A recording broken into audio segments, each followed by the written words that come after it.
2 ginto? Putang inang ginto na yan. Ano, makakasagot ba yan sa kahirapan niyo?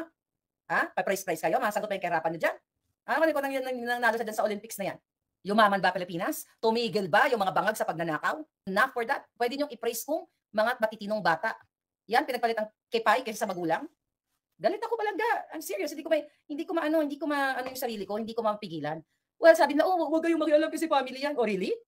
Oy, yung perang binigay sa kanya, pera natin. Pera nyo, pera ng bayan. Kaya may karapatan kaming magngalngal, lalo na ako. Oh. Vlogger na si Maharlika, sinupalpal si Golden Boy Carlos Yulo at ang jowa nitong si Chloe San Jose. Viral sa social media ang binitawang salita ng social media personality na si Maharlika para sa 2 times gold medalist sa Paris Olympics na si Carlos Yulo.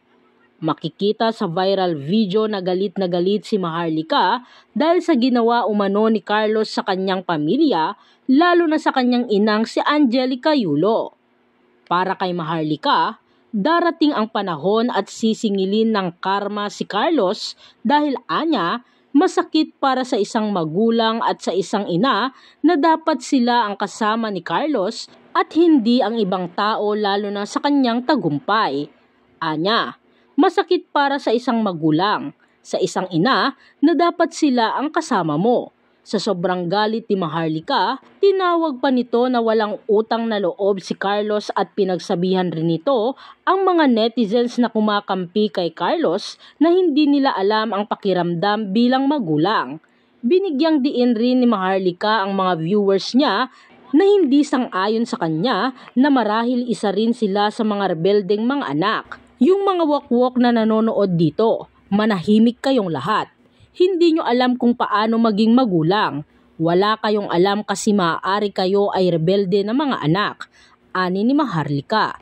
Para kay Maharlika, dapat umano hindi sinusuportahan ang mga endorsements ni Carlos. Dahil ang maaambag lamang umano ni Carlos sa kanyang mga endorsements ay ang maging suwail at bastos na anak.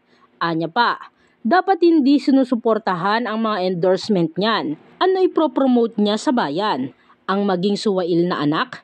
Sinupalpal rin ni Maharlika ang girlfriend ni Carlos na si Chloe San Jose at tinawag niya pa itong pambansang kipay.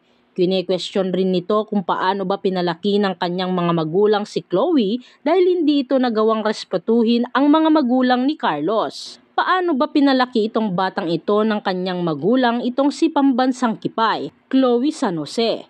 Kasi kung ako ang magulang ng pambansang kipay, hihilain ko ang kipay niyan eh. Ikaw gaga ka, punyeta ka, eksena ka diba? Irespeto mo ang magulang no matter what, dagdag pa ni Maharlika. Aminado si Maharlika na galit siya kay Carlos dahil ina din siya at ramdam niya ang lungkot at sakit na dinaranas ng mga magulang ni Carlos. Anya, mas pinagpalit pa umano ni Carlos ang kipay o kifi kaysa sa kanyang mga magulang.